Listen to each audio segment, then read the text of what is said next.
In today's video, I'm going to teach you how to figure out adjusted gross income. Think of AGI as your total taxable income after certain allowed adjustments.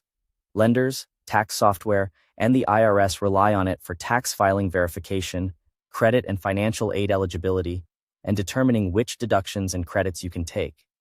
To get started, gather your income documents: W-2S, 1099-S, business income records if you run a side gig, and any investment income forms like 1099 INT or 1099 DV.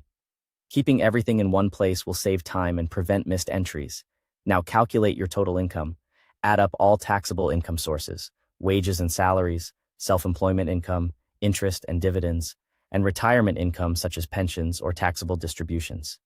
Be sure you're using amounts for the correct tax year and avoid including non-taxable items. Next, identify eligible adjustments, sometimes called above-the-line deductions, because they reduce income before AGI is figured.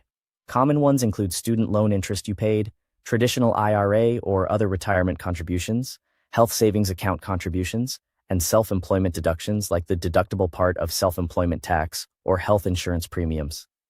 Keep statements or contribution records handy so you can enter exact amounts.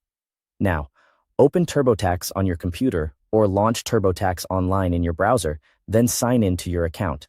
If you haven't started a return yet, you can access TurboTax using the link in the description and begin a new return. Inside TurboTax, go to the Income section. Enter each tax form carefully, matching names and dollar amounts exactly as they appear.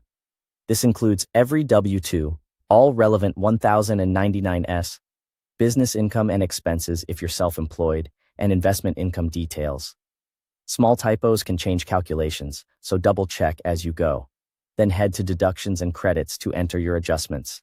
Add the student loan interest you qualify for, eligible retirement or HSA contributions, and any applicable self-employment deductions. TurboTax will guide you with questions to help you capture what applies to your situation. TurboTax automatically calculates your adjusted gross income. When you're ready to review it, open your tax forms preview and look at Form 1040, line 11. As you change income or adjustments, that line updates. If anything looks off, revisit your entries and documents until the number makes sense. Finally, save your return and note your AGI. You may be asked for it to verify your identity with the IRS or when filing in the future. Keep a secure copy for your records. Thanks for watching.